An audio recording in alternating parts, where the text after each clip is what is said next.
आप सभी के लिए ज़रूरी सूचना है। एक तो इस वीडियो को सीरियस लें, मजाक में ना लें। सबसे पहली चीज़ तो ये है, हम जो भी वीडियो बनाते हैं वो आपके फ़ायदे के लिए बनाते हैं, जागरूक करने के लिए बनाते हैं। एक तो एक रूल कर दिया है कुछ बैंकों ने, जिसके अंदर ये रूल कराया है कि एक दिन में आप मात्र 15,000 रुपये निकाल सकते हो। यानी कि सोचने समझने की बात यह है, आप मान कर चलो आपके बैंक में लगभग 50 लाख रुपए हैं, तो आप ज़्यादा से ज़्यादा एक महीने के अंदर 15,000 रुपये करके 4.5 लाख रुपए निकाल सकते हो। दूसरी बात यह है, लगभग 800 टन के करीब सोना आम जनता के पास है।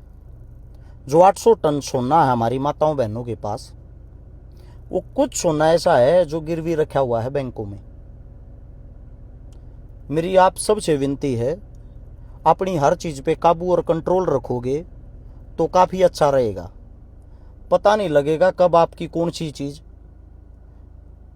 कभी सरकार को बिना बताए दान हो जाए। मंदिरों के अंदर इस वक्त लगभग 4,000 टन सोना है, और जो 4,000 टन सोना है, उस सोने पर मेरा मानना ये है इस वक्त सरकार की नज़र है। वो जो सोना है क्या पता कब देश हित में चला जाए, क्योंकि मंदिर का चढ़ा हुआ दान है, दान का सोना है। देश के काम नहीं आएगा तो काम किसके आएगा। जितने भी मेरे साथी जो एफडी करा रहे हैं, बैंक में पैसे जमा करा रहे हैं, कृपया करके सचेत रहें। अपने पैसे को कैसे काबू किया जा सकता है वो आप लोगों को पता है।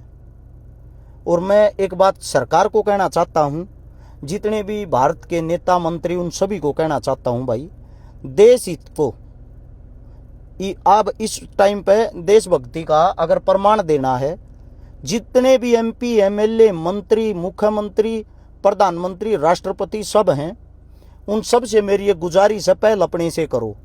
जब देश पे अगर कोई आपदा आ रही है, 1 साल तक के लिए जितने भी हमारे नेता मंत्री हैं, सब अपनी 1 साल की तनख्वाह सरकार के राहत कोष में दान करें। सरकार से कोई भी बेनिफिट ना लें। सरकार को अपनी जितनी जो भी आप लोगों की, चाहे वो तनख्वाह हो या पेंशन हो, वो सब की सब इस टाइम पर अगर देश आर्थिक स्थिति से जूझ रहा है, आर्थिक संकट में है, तो देश हित के लिए दान करें। शुरुआत अपने घर से करें, बाद में जनता की तरफ लखाएं। ये मेरी एक गुजारिश है। दूसरी बात, गामा की जो जमीन है, जिन जमीना में सीएम साहब ने ये बोला है, हमारे सैनी साहब ने, हरियाणा के अंदर 60 दिन के अंदर जितनी भी जमीनों पर कब्जे हैं, उन सभी जमीनों को बहाल किया जाएगा, सभी जमीनों को छुटवा लिया जाएगा। सभी गांवों के अंदर जेसीबी चलेगी, रोलर चलेंगे, और जनता खुश भी हो रही है। ये कह रही है सीएम साहब बहुत अच्छा फैसला। हालांकि 2024 में जब मैंने विधायक का जो चुनाव लड़ा विधानसभा गोहाना का, उस टाइम पर मैंने भाषण में कहा था कि अगला नंबर आपकी जमीना का है, उन जमीना का है जिन जमीना में चौपाल बन रही हैं, जोड़ बन रहे हैं। मेरी बात ने मजाक मानने दे, बोला छकारा पागल हो रहा, कैसे कैसे भाषण देने लग रहा, की है वे बातें अब हकीकत होने लग रही है। मेरे भाषण निकाल के देख लेना 2024 के चुनाव के, उनमें मैंने ये बातें बोल रखी हैं। और बहुत सारे जो पढ़ा लिखा वर्ग वो खुश हो रहा है। सरकारी जमीना पर कब्जे कर रहे थे, सरकारी जमीना के कब्जे छुटने चाहिए, बहाल होने चाहिए। पहले तो अपनी आंखें खोलो। आंखें खोल के सबसे पहले ये देखो, जो गांव के अंदर जमीन है, वो जमीन सरकार की नहीं है। उस जमीन को आप लोगों को बता देता हूं, वो कोई कमाई का जरिया नहीं है कि सरकार उनको अपने अंडर में लेके किसी कंपनी को, किसी फर्म को दे देगी। हर गांव से बड़े बड़े अंबानी अडानियों को जोड़ दिया जाएगा। आप लोगों को बता देता हूं, गांव के अंदर जो जमीन है वो हमारे पूर्वजों की अमानत है। उसकी सच क्या है, वो है पंचायत की सामलात जमीन, किसी सरकार ने दान दी और जमीन नहीं है वो। जो हमारे पूर्वज थे, जब जिस टाइम पे चकबंदी हुई, चकबंदी के वक्त में हमारे पूर्वजों ने थोड़ी थोड़ी जमीन छोड़ के वो साझली जमीन दान दी थी गांव को। इसलिए दी थी कि इनमें तालाब बन जाएंगे, स्कूल, कॉलेज, हॉस्पिटल, गौशालाएं, ये चीजें बन जाएंगी। उन जमीनों पे संपूर्ण रूप से गांव का हक है। अब गांव के गरीब 5, 10, 20 अगर उनमें मकान बना लेते हैं या बनाए हुए हैं, या उनके बड़े बुजुर्गों ने वहां मकान बना दिया, तो उस पे सरकार का हक नहीं है, उस पे गांव का हक है। आप लोगों को बता देता हूं, आप लोगों को गुमराह ना करें। दूसरी चीज ये है, जितने जो भी मेरे साथी सोशल मीडिया के माध्यम से इन चीजों को देखते हैं, उनको लगता है कि खतरा नहीं है भाई, जमीन खाली कराऊं, कब्जे तो छटवाऊं, अच्छी बात है। पहले तो तुम्हारे कब्जे छटवाए जाएंगे, कब्जे छटवाने के बाद आप लोगों को बता देता हूं, जो भी प्राइवेट कंपनियां हैं उनको ये जमीन लीज पे दे दी जाएगी। लीज पे जब ये जमीन दे दी जाएगी तो इन पे अंबानी अडानी जैसी कंपनियों का कब्जा हो जाएगा। वे गांव के अंदर हो सकता है आपकी जो चौपाल है, उस चौपाल के अंदर आपको रिलायंस का अच्छा शोरूम मिले, मॉल मिले, स्कूल के अंदर, तालाब के अंदर, उन जगह पे आपके घूमने लायक भी जगह नहीं रहेगी। इसीलिए मेरी हाथ जोड़ के एक विनती है भाई, आप इन जमीनों को कृपया करके सरकार के अधीन न जाने दें। ये जमीनें आप लोगों की हैं। जहां जिस गांव में भी सरकार जाकर तोड़ फोड़ करती है, सरकार का तोड़ फोड़ करने का कार्य नहीं है। पहले आप कोर्ट से मुकदमा लड़े अपनी गांव की जमीन के लिए, उस जमीन के ऊपर स्टे लें, स्टे लेने के बाद वहां रोलर नहीं चलेगा, जेसीबी नहीं चलेगी। जैसे ही आप स्टे लेते हो, स्टे लेने के बाद पढ़े लिखे गांव के जो 5-10 भाई हैं वे मुकदमा लड़े, मुकदमा लड़कर 100% आप उस जमीन को जीत जाओगे। वह जमीन गांव के अंडर रहेगी, गांव के अधीन रहेगी। क्यों बेचारे गरीबा न तड़वाण लाग रहे हो? गांव के 15, 20, 30, 50 मकान गरीब बागे हैं उन जमीन पे, लेकिन वे गरीब हैं, वे ज्यादातर दलित परिवार के अंदर से आते हैं, जिनके पास रहने के लिए 50 गज का कुर्डी का खड्डा तक नहीं है। अगर वे उस जमीन में रह रहे हैं और उस जमीन में रहने के लिए गांव वाला ने कोई दिक्कत परेशानी नहीं है, तो सरकार को क्या दिक्कत परेशानी है? कुछ मेरे साथी राजी हो रहे हैं जो जागरूक नहीं है, जो कहने लग रहे हैं अच्छा हो या कब्जा तो बाल करा हुए हैं। भाई साहब, कब्जा बाल नहीं कराते, उस जमीन को छीनेंगे आप लोगों से। आप अगर इन चीजों पे नहीं बोलोगे, अगर आप इन चीजों पे ध्यान नहीं दोगे, तो इन चीजों पे ध्यान कौन देगा? जिस गरीब के घर में ताला लग गया है ना, और जिसका ढूंढ पड़ा है, असली दुख न तो वो जाना है। उसके नीचे धरती ऊपर आसमान दिखा, इतनी गर्मी में कड़ा तो उनका घर कौन बारहेगा? कड़ा उनके बालक रहेंगे। गरीब मजदूर ना आज के टाइम पर 500 से 600 रुपए दिहाड़ी मिल रहे है, उस दिहाड़ी तो गुजारा करके वो अपने बच्चों का पेट पाला है। सोच के देखो कहां से ढूंढ खड़ा कर देगा वो। इसीलिए मेरी हाथ जोड़कर हरियाणा के तमाम गांवों से विनती है, पूर्ण रूप से विरोध करो भाई। जिस गांव के अंदर भी ऐसे हालात होते हैं या मकान तोड़े जाते हैं, पूर्ण रूप से उसी टाइम विरोध करो। और मैं तो ये कह रहा हूं, संपूर्ण हरियाणा को पूर्ण रूप से विरोध करना चाहिए, क्योंकि 60 दिन का टाइम दिया है। 60 दिन के अंदर अंदर हर गांव के अंदर जेसीबी जाएगी, हर गांव के अंदर कब्जे छटवाए जाओगे। कब्जे छटवाना मान लिया बुरी बात नहीं है, लेकिन सरकार की जमीन नहीं है, वो सरकार उसको अपने अंडर लेना चाह रही है। आप इस बात को क्यों नहीं समझते? वो हमारे पूर्वजों की दान दी हुई जमीन है, जिस जमीन पर पूर्ण रूप से सिर्फ और सिर्फ गांव का अधिकार है। और जब गांव का अधिकार है, वह गांव की साजली जमीन है ताकि गांव के काम आ सके। इब गांव के जो ऐसे आदमी हैं जो गरीब हैं बेचारे, वे उड़ रह ले हैं, गांव ने दिक्कत नहीं तो सरकार ने क्या दिक्कत है? दूसरी चीज, मेन चीज, एक बात सोच के देखो, जब गांव की जमीन गांव की मजबूरी के लिए छोड़ रखी है, गांव में कोई ब्याह शादी हो, इसी जगह पर टेंट लग जा रहा है, मंदिर बन जा रहा है, गुरुद्वारा बन जा रहा है, गौशाला बन जा रहा है, गांव वाला ने दिक्कत नहीं है, तो भाई सरकार क्यों दिक्कत ले रही है? मेन चीज ये है, आप लोग हम लोग बुज़दिल हो गए हैं, आवाज उठाने से डर लगने लग गया है। आप सभी साथियों से हाथ जोड़ के विनती है, जो शब्द हमने बोले इन चीजों पे विचार करें। आने वाले वक्त में ये शब्द आप लोगों को काफी परेशान करेंगे। सभी मजबूत रहें और सभी एकजुट रहें, क्योंकि इस टाइम पे एकजुटता की बहुत ज्यादा जरूरत है।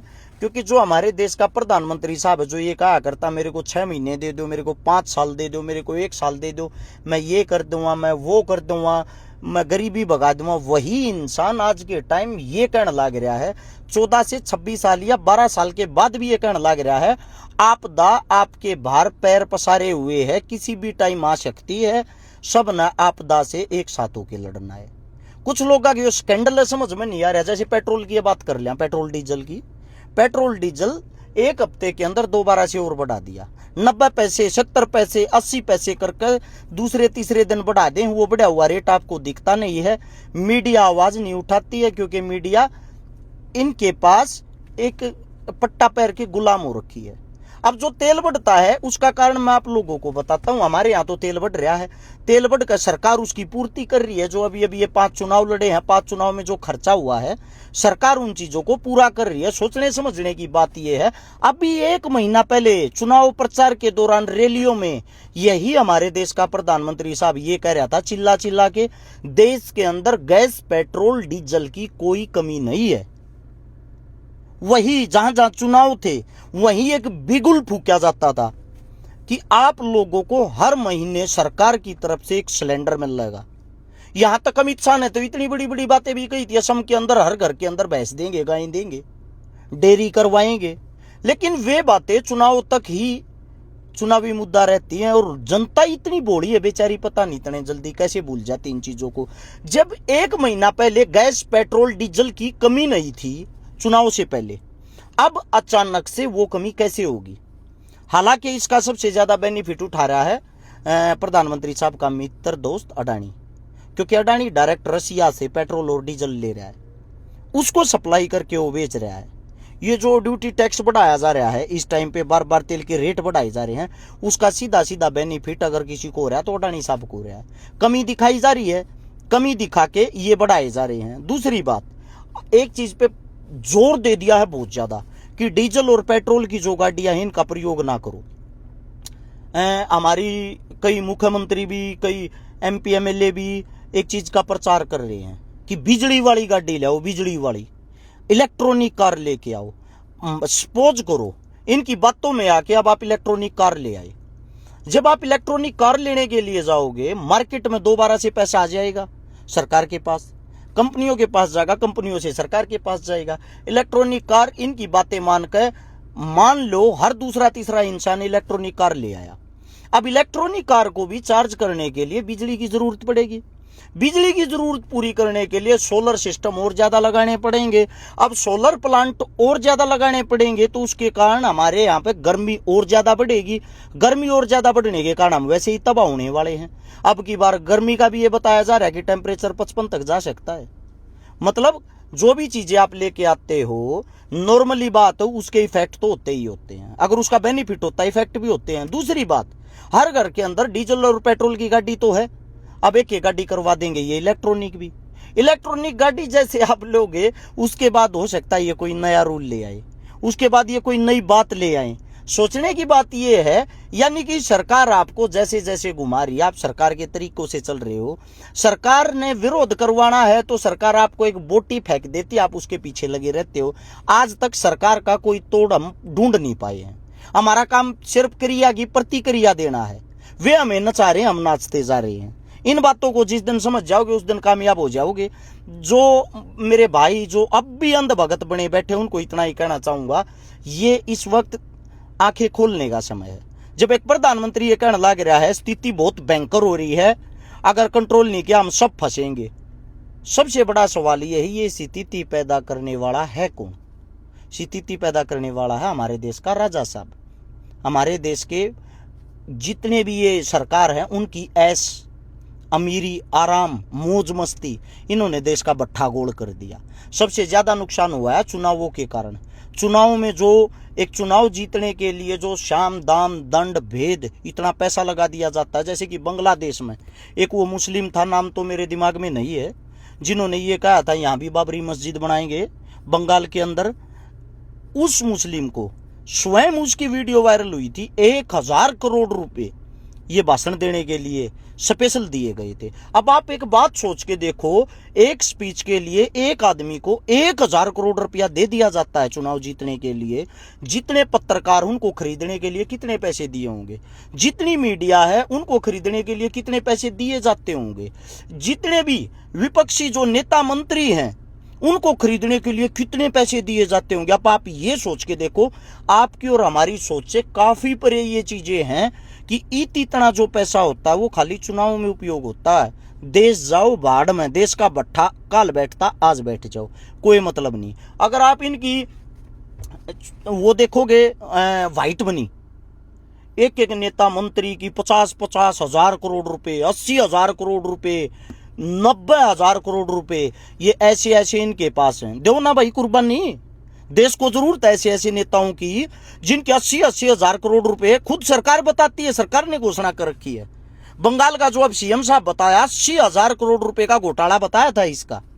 अब वे 80,000 करोड़ रुपए वहां ईडी भेजो ना, ईडी भेज के 80,000 करोड़ रुपए नगद निकलवाओ और दो देश के लिए राहत कोष में इस टाइम देश को जरूरत है। ऐसे ऐसे पता नहीं कितने हजारों नेता हैं, उनके पैसे निकलवाओ ना भाई। उनके पैसों से देश की जो आर्थिक स्थिति खराब हो रही है उसको पूरा करो। आम जनता को बार बार क्यों मारते हो? आम जनता ही क्यों पिसती है? आम जनता ही हर बार कुर्बानी क्यों दे? इतने मूर्ख लोग हो रहे हैं, एक बात को नहीं समझ रहे। मैंने अभी एक पोस्ट डाली थी, उस चीज पे भी विरोध कर रहे। महाराष्ट्र के अंदर एक किसान 1262 किलो प्याज बेचने जाता है, उसका प्याज की जो मंडी की तरफ से रेट मिला वो मिला 1262 रुपये ही। अच्छा, मंडी का खर्चा हो गया 1263 रुपये, यानी कि 1 रुपया प्याज भी करते दिया, 1 रुपया भी करते देना पड़ा। ऊपर से वो प्याज न मंडी में लेकर गया, उसका किराया, उसका तेल पानी, उसका खर्चा। उसने अपने खेत में जो मेहनत करी, अपने खेत में उसने जो पानी दिया, खाद बीज दवाई, उसका खर्चा। भारत कृषि प्रधान देश है जिसके अंदर 85% आदमी कृषि से प्रभावित हैं, कृषि से ही कमाते खाते हैं। उनके ये हालात हैं, उनकी तरफ कोई नहीं देखता। उनका छोटा कर्जा उसको कोई माफ नहीं करता।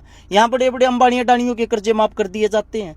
इन मुद्दों पर बोलते हैं तो हमें कांग्रेसी बोला जाता है। भाई हम कांग्रेसी नहीं, हम किसी पार्टी से जुड़े हुए नहीं, हम किसी पार्टी के गुलाम नहीं। हम सिर्फ और सिर्फ वो आदमी हैं जो देश के लिए, देश की उन्नति के लिए आवाज उठाते हैं। आप लोगों को वो आवाज गलत लगती है तो गुलाम आप हो, हमने। इन चीजों का विशेष ध्यान रखना। वीडियो अच्छी लगे इसको शेयर जरूर कर देना, क्योंकि आप सबके काम आएगी। जरूर से जरूर अपने घर में अपनी मम्मी पापा दादा दादी को ये वीडियो जरूर सुनाना, ताकि आप अपना काबू साचा जरूर कर लियो भाई। घर में क्यों 5-5 10-10 लाख रुपये किसी को हो अपने नगद राखियो, स्थिति का पता नहीं हो यार। बैंक भाजते भी टाइम न लग गया, अगर आप लोग आगे शामी भाज भी लिए कई बैंक। ध्यान रखना इन बातों का। मैं वही बात बताता हूँ जो आगे होना है। आप लोगों को अच्छी नहीं लगती वो कोई दिक्कत नहीं। सभी को राम राम, जय हिंद।